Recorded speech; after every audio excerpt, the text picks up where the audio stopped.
Middle Market Growth Conversations, a podcast where middle market M&A experts, deal makers, and other thought leaders discuss the trends shaping the deal-making community. I'm Carolyn Vallejo, and this podcast is a production of the Association for Corporate Growth. Today, we're joined by Emilie Abate. She's Managing Director of Iron Road Partners, and she's here to tell us about what to expect from SEC policy affecting middle market deal makers in the second Trump era. Emilie, welcome to the podcast. Thank you so much for having me. Thank you so much for being here. Let's get to know you a little bit better first. Tell us a little bit about your current role with Iron Road. Sure. So I'm a managing director at Iron Road Partners. Been with the firm for, almost 2 years now. We are a regulatory compliance consultant. And a lot of our senior leadership team is former SEC staffers, a lot of, former industry CCOs. And I think we bring a really unique, lens to compliance consulting, just a lot of the really complex issues that a lot of our clients are facing. I started my career in public accounting, doing private fund audits on the West Coast, which has been a completely different animal than Wall Street. But I worked for the SEC for close to 9 years, the Chicago office, the Miami office, which they were two very different registrant pools. One was accidental Ponzi schemes. The other one was very real Ponzi schemes. Then I eventually helped form and lead the SWAT team within exams. And we were looking at anything from market moving events like GameStop and FTX to a lot of the emerging risks that managers are currently dealing with around AI, alt data, and cybersecurity. So, we're a growing company and we're having a lot of fun doing it. And I think we bring just sort of a unique regulatory lens to a lot of our clients. Mm-hmm. Excellent. You're obviously an awesome expert to speak with about some of the topics that we're going to be touching on today. But first, just for a little bit of fun, tell me what your first job was. So my first job, I was actually a cashier at the local mall for a store that was selling handbags and shoes. And my parents told me that I had to find a job because I was a little bit more shy then than I am now. I'm a little bit noisier later on in life, but I knew that I loved math. And so I applied for this job because it was a cashier role and I wasn't confident in going into a sales job. And so it was really a very fun, interesting job and a great way to sort of, dip my toes into, joining the real world and all that. It kind of seems like an ideal job for a teenage girl, first of all, but also for a future professional such as yourself. Were there any kind of lessons maybe that you learned as that cashier that you still carry into your work today? It's so funny because I love numbers and I still love numbers, right? And show me a fee and expense run and I will tear it apart and find all the conflicts. And so I thought taking this job as a cashier, right? Like all I have to do is input the numbers and, be very organized. And, my accountant Virgo self is very much, put me inside a box and I will, create space for it. But I remember they had mystery shoppers at the time. And there was no sales associate apparently available for this mystery shopper. So somehow I ended up being the sales associate for this individual who I obviously didn't know was a mystery shopper. There was a very specific framework, 7 steps on how to sell. And obviously I was not trained in this because I was simply the cashier. So I had no idea that I was mystery shopped. And then, the manager came to me probably a few weeks or days later and said, you did a really great job despite the fact that you're a career, but you missed one step. And that was the very last one when you're supposed to tell them, come back and see us again soon. And I think that, taking that lesson away, obviously I was not trained in this, but you have to sort of pivot in everything you do. The sales skills are obviously so important for every facet of life. And, even as a professional, even if you're not in a true sales function, sales is so important. But I love just a very formulaic, rigorous approach. And I think that's a lot of what we bring to our clients at Iron Road. And so, just making sure that we are seeing things start to finish and making sure you're putting a bow on things at the end, right? Those are all things that we try to impart on our analysts and consultants. And so I think it's really important for that structure. And so I was able to pivot and I was able to, become a sales associate for probably 20 minutes, but I will never forget the mystery shopper. The mystery shopper. I love it. Great. Well, let's get into it. There have been some really major policy shifts at the SEC, it seems, since Trump began his second term. What are some of the biggest developments in your view as they affect middle market investors? I think this is a great question, and it's a very hot topic. Obviously, all of our clients are asking the same questions, and we are watching this space so closely. I think interestingly enough, despite the fact that Atkins, was confirmed earlier this year and has sort of already stepped into the SEC, I think we're still yet to see what's actually going to come out. Obviously, we're watching Atkins comments very closely, but gosh, I worked at the SEC for close to 9 years under three separate administrations, and it's starting to feel like the pendulum is swinging a little bit further in each direction with each administration change. We anticipate seeing some new rules get proposed, likely in probably the next 6 to 9 months. Definitely custody, we're sort of keeping an eye out, maybe some around AI, maybe cyber. And then, of course, everybody's hot topic, right? The retailization of alts and what we're going to sort of see when it comes to retail investors and, them being able to access private markets a little bit more easily. So we're sort of waiting on pins and needles. There are still vacancies that need to be filled. We did see Brian Daly get confirmed or be appointed to the division of IM. I think it'll be really interesting to see what he does there because he brings such a unique perspective as an industry sort of practitioner rather than an academic. But I think a big priority is going to be enhancing retail's access to private markets.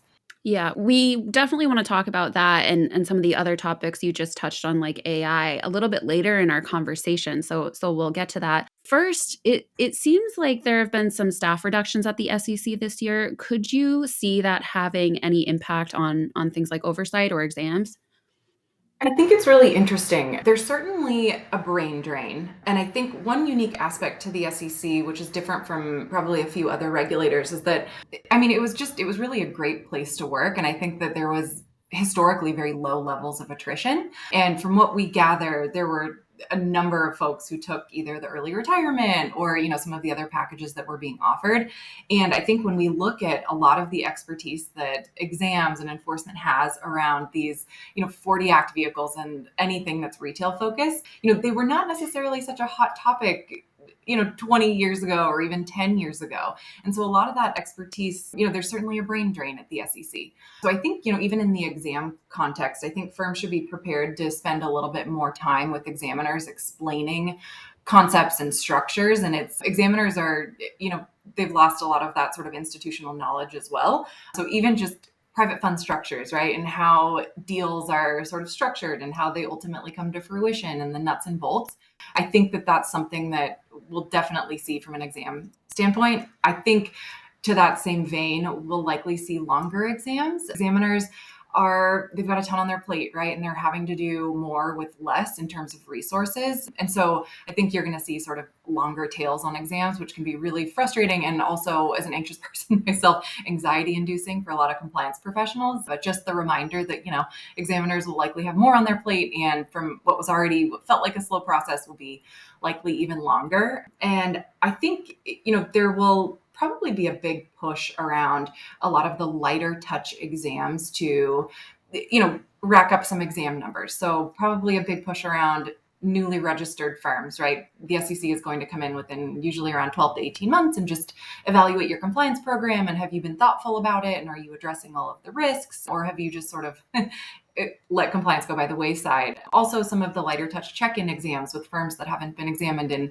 a significant number of years. We could see more of that. And just sort of looking at the compliance program more broadly, I think we expect to see a lot of that. But it's just a lot of doing more with less. And we'll still have to see once the vacancies are filled, sort of how this new SEC is going to take shape. But I imagine it's going to look very different than the last 4 years.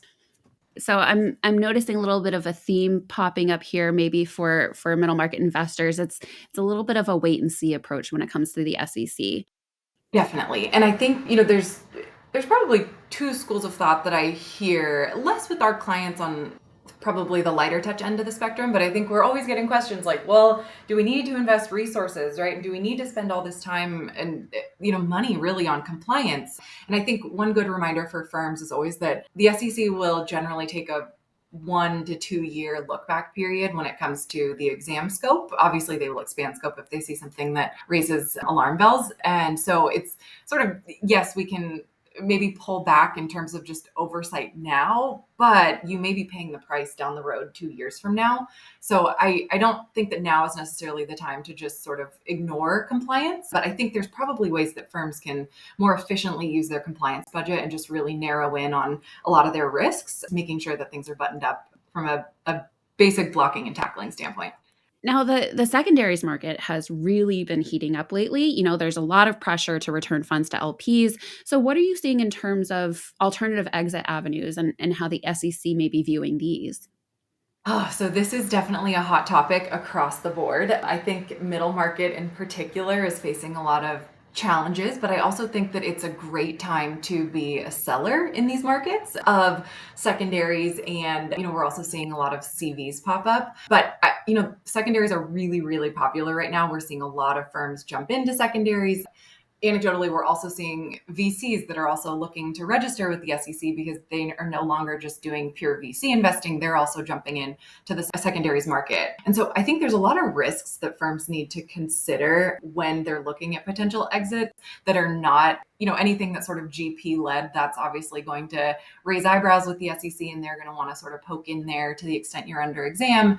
Secondaries, there's a lot of considerations as well. I think on the secondaries front, valuation is a really big one. And I think there's just sort of this question out there where you're purchasing at a discount, but then if it's being valued using the practical expedient or the NAV, you're likely seeing an immediate markup. And so are investors aware of this, and are they aware of ultimately how fees are being charged?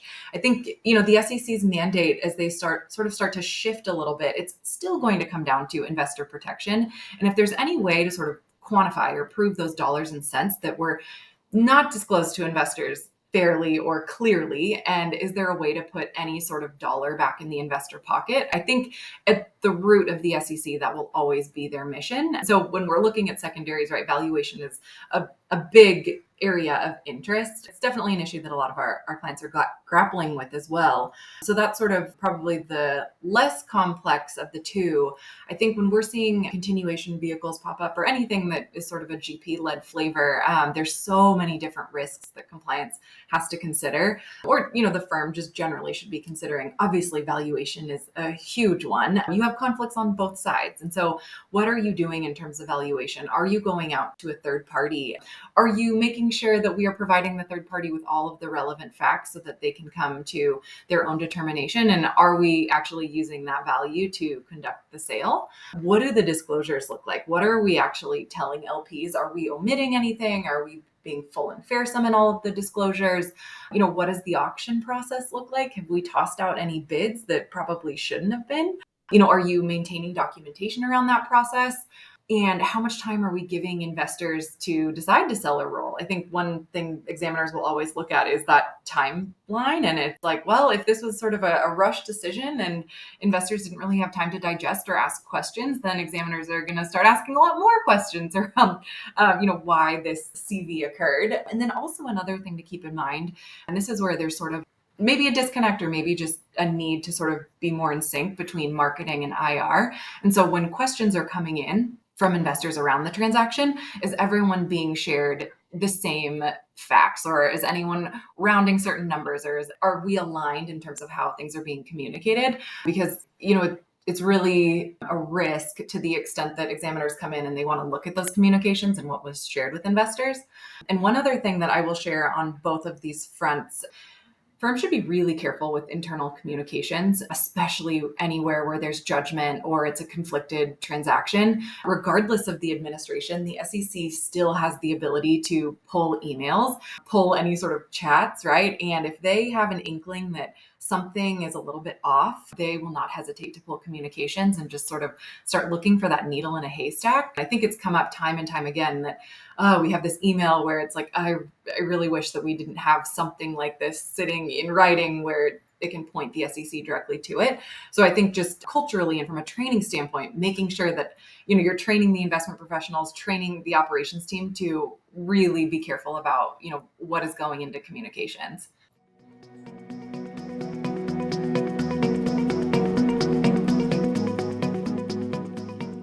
The Middle Market Growth Conversations podcast, we host in-depth conversations with experts in middle market M&A and corporate growth.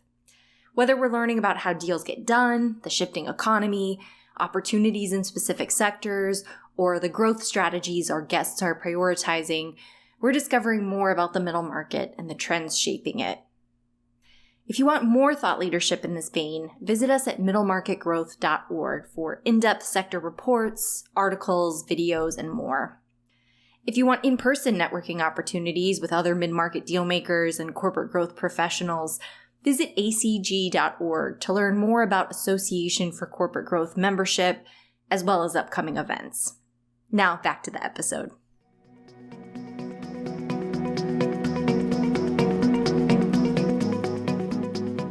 Let's turn our attention to AI, which seems to be everybody's favorite topic these days. I know you mentioned it a little bit earlier, so I want to dig into it. There seems to be a greater appetite at the SEC for reviewing AI washing and some of these other AI issues. What do you anticipate their priorities to be as they wade into the AI territory?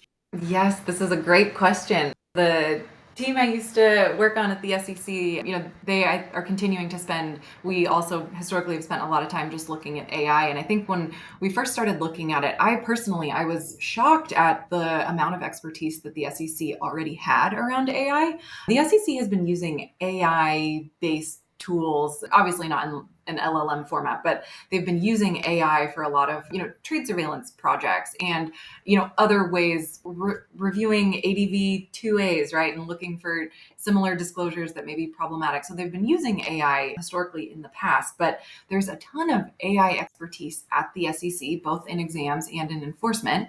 And, whenever the SEC is looking at something new and sort of novel, the first place they're going to start is with marketing. And so I think we saw a lot of, AI washing type sweeps out there, and just how are firms purporting to use AI and are their statements aligning with how they're actually using it? And so that's usually the SEC's first foray into how are we going to understand what the uses are. Let's just pull the marketing materials and start there. But as we're working with clients and thinking about how to design thoughtful compliance programs where you're not trying to boil the ocean, we try to be a little bit more commercial in our approach, but obviously we bring a little bit more of a conservative regulator lens.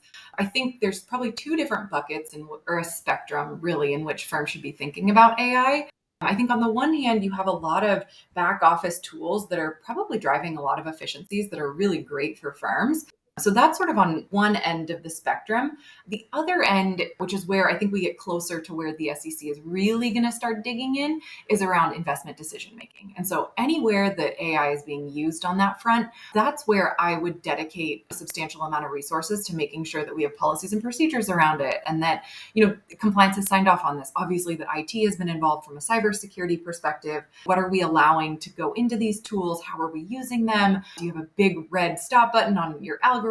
All questions that the SEC experts will ask you. So I think it's sort of looking at AI from those two lenses from an internal standpoint and making sure that you have policies and procedures that are designed to, more so on the investment recommendation standpoint. But nonetheless, I think cybersecurity is of top of mind for everyone. Those back office tools, to the extent they're intaking sensitive PII or investor information, or even just from a firm sort of reputational risk and proprietary information, making sure that those have been vetted as well. But I do expect to see more on the AI front from the SEC. In what form, I could see exams coming in. I don't think that we'll see a ton on the enforcement front right out the gate unless we're looking at sort of outright fraud. You also mentioned earlier the retailization of alternative investments, and Chairman Atkins has also signaled an interest in opening up private investments to a broader range of investors, including retail investors, as you know. Talk about how you potentially see this taking shape.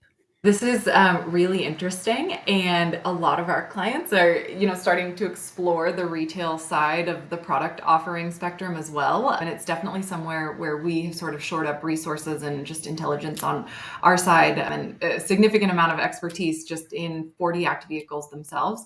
I think the first sort of indication was around the no action letter related to 506C, where it really gave clarity around the steps needed to verify accredited investor status. I think what was really interesting about that first sort of toe in the water when it comes to opening up general solicitation and just retail in general is how quickly the no action letter was pushed through. I think it was just a matter of days, weeks. So it was very quick, which historically I think is the industry all can appreciate, right? It's been a very long process. That was sort of the first indication there. And I do expect to see a lot more 506c offerings than we have in the past. Generally, we're looking in sort of the 506b territory, but given sort of this no action relief that's out there, I think 506c is sort of, the first domino or the first sort of, gate that's been opened. But I do think that we will start to see rulemaking in the next few months around this, in terms of Atkins' comments around the 15% threshold, whether or not that should sort of be in place and why we would need a minimum initial investment requirement for retail. I think I would not be surprised if we saw rulemaking there. And so I think there's just sort of a big push into, even from a client standpoint, right, and looking at a lot of the private wealth solutions and how can we sort of take this strategy and make it accessible to retail. So I think it's great news for firms because there's so many ways to sort of go to market now. I will say that it does come at a cost, and there is, a significant amount of expertise that you need to be able to put some of these 40 Act products in place. Anything that's going to touch retail, the bar is a lot higher. So you're going to need to invest in sort of that framework and that expertise. But then on the flip side of things, I think it's great, right? We can, have more access to retail assets and all of that, but it does carry a significant amount of risk. I think if we look at headline risk, it's going to come from your retail investors. I think there's nothing worse than harming Main Street, right? Especially in the eyes of the media. And so it's sort of a double-edged sword because it's great. We sort of are lowering the bar to entry and we can gather all these assets, but at the same time, I think that you do carry some risk marketing to retail and making sure that you're really buttoned up. The worst thing you can do is overcharge fees to retail or, have to gate a fund and not be able to let investors out. So I think you're really going to have to be thoughtful about compliance and legal as these vehicles are launching and making sure that you have a compliance program set up to be able to oversee products like this, because the last thing you want is sort of a retail focused headline. And it's definitely a transition for private fund managers, right? Because you're used to sort of operating in this more principles-based environment under the Investment Advisors Act. And once you start sort of wading into the Investment Company Act territory, it's a lot more rules-based. And it's a lot easier to sort of trip up a lot of the rules that are out there, and there are a lot of them. So I think managers are really having to invest resources as they go to market on the retail front. Now let's go back to exams. You talked a little bit about this, things like, the brain drain. There might be a longer exam process, but let's talk a little bit in terms of the SEC's priorities here. How do you see examiners approaching things like management fees? Yes, I think that's another great question. So sort of at a 10,000 foot view, I think it's interesting. We are definitely seeing exams continuing to be opened. Exams and the number of exams that are conducted each year, that number historically has been reported to Congress. I imagine that they would continue to report that number. And of course, the SEC does not want to say that we did less exams than we did the year before. Historically, they're able to get to about, I want to say 10% of the investment advisor population. So they're not able to get to a ton of firms each year. And so again, they're having to do more with less. But interestingly enough, we are seeing exams still being opened. There's been just a flurry in the last few weeks as well. And of course, this is all sort of anecdotal, but I think we'll see a lot of the, I don't want to say lighter touch, but I think exams are sort of going to go back to their bread and butter. So we're seeing exams around, very specific targeted issues where we're not necessarily coming in and opening every single risk area. We're going to look at one or two things and do a deep dive there. Also seeing exams like new registrant exams coming in and saying, hello, we're the SEC. Here's your 10-item request. Let's tell us what you have going on. Or even things like a corrective action exam. So examiners will come in and say, last time we were here, we noted these 3 items in our deficiency letter. You said that you would undertake these steps. Show us what you have done to correct this. And so that's where you may end up with sort of a shorter time frame between exams. Again, sort of thinking about how examiners can get creative with doing more with less. So I think we'll continue to see exams being opened. I think one other interesting point with the return to office mandates for the SEC, we're seeing examiners still go out in the field, and maybe examiners would probably have a shorter commute out in the field than maybe they would going to the office, but we're definitely still seeing field work. So that's something just for firms to be mindful of. I know sort of in this post-COVID environment, a lot of exams have been virtual. I mean, we're all obviously operating in a very easy virtual environment, but examiners are still certainly visiting firms. And so I think, it's sort of business as usual for exams for now. We'll have to see if there's a new exams director. We have not obviously seen that yet. There's likely going to be additional pressure to sort of perform. And so pressure on metrics and making sure that we're hitting our exam numbers. So I think for firms, it's really important to clean up things where you can, especially big picture, things like required books and records. Make sure we have everything just sort of accessible and there. That's not something that you want to alert examiners about if they ask for a record and it's not available. Things like making sure your annual risk assessment is robust and you're identifying conflicts. That's something that examiners will look at. I think they're going to come in sort of high level, big picture, and just make sure that compliance is really on top of the business. But that said, conflicts will always be something that examiners will look for. Are investors aware of the conflicts that exist within your structure, be it, the use of an affiliate or the way that you conduct valuations or the way that you're charging fees? Those are all really important things. So you want to be careful with things that are easy to quantify.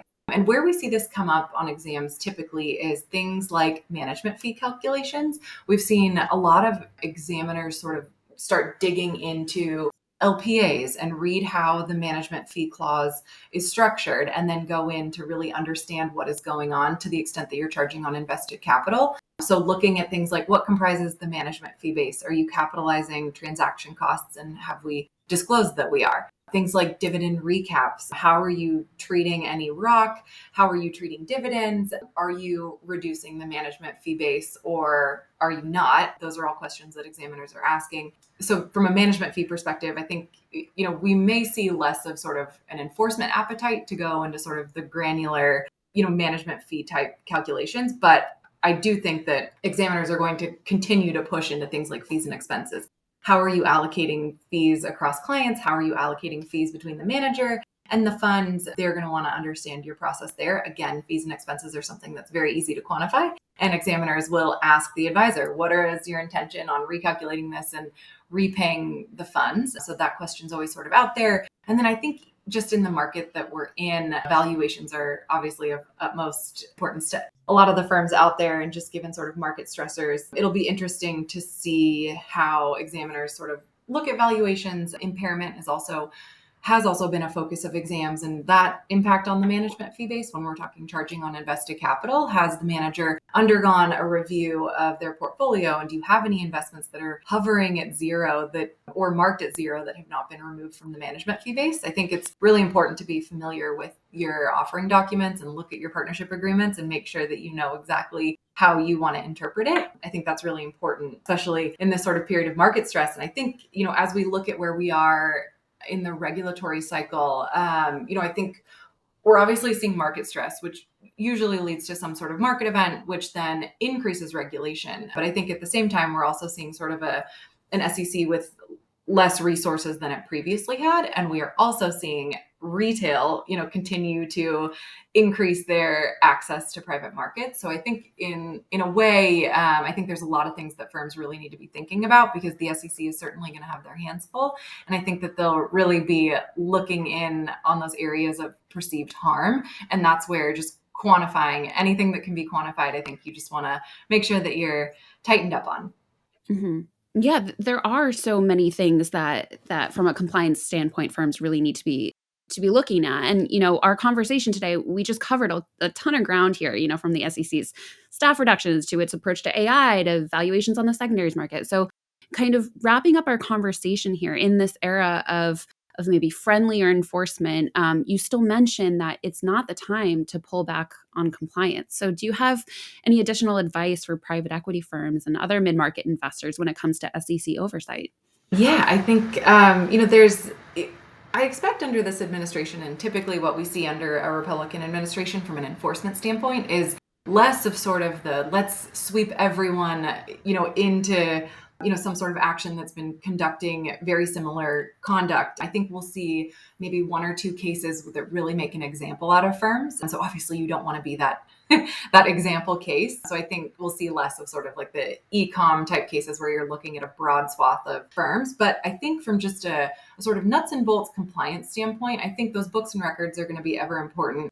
Looking at your compliance manual and making sure that you've updated it, looking at your risk assessment, making sure that you're touching on all the changes to the business. I think as firms start to sort of expand and you see more GP-leds and we're seeing secondaries, right? And maybe there's sort of a shift in strategy. I think that's all things that compliance should just take note of. And, you can show an examiner. We have addressed this, right? We are aware of this. We are taking note of this. We're overseeing it. I think those are some really important, steps you can take. And then I also think conflicts management is really just the biggest piece of how to sort of help examiners understand the thoughtfulness that's gone into your business. And so I think those conflicts logs, and have we taken inventory of all of the potential conflicts that we have as the business is shifting and as we're doing, more unique transactions?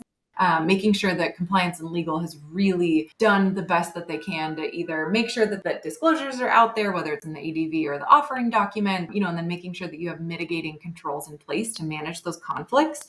I think those are sort of the heavy hitting, big picture issues that you can sort of use to help examiners understand the thoughtfulness that's gone into your program. And the last thing I'll say on this front is using a tool like a day one deck. This is something that the private funds unit at the SEC has historically asked firms for. There's certain regional exam programs out there that have also made this request. It's basically a PowerPoint presentation of your entire business. And when they send over the initial document request list, this day one presentation will have, maybe 15, 18 components that the SEC is asking you to sort of show them at their day one presentation. And then they will use that to inform how they conduct their exam. And I think it's a really, really important tool that firms can use to sort of frame the risks to their business. The last thing you want to do is be sort of caught on your back foot if the examiners come in and they're like, hey, you have 2 weeks, give us your day one deck. Oh my gosh, that is going to be a significant undertaking.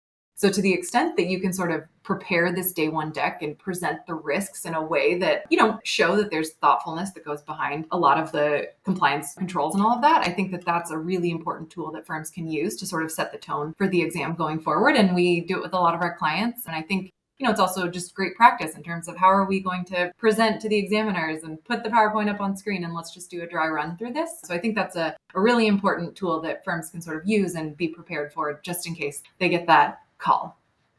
Definitely speaks to the importance of being proactive here. Emilie Abate with Iron Road Partners, thank you so much for joining us. It's been a pleasure. Thank you so much for having me.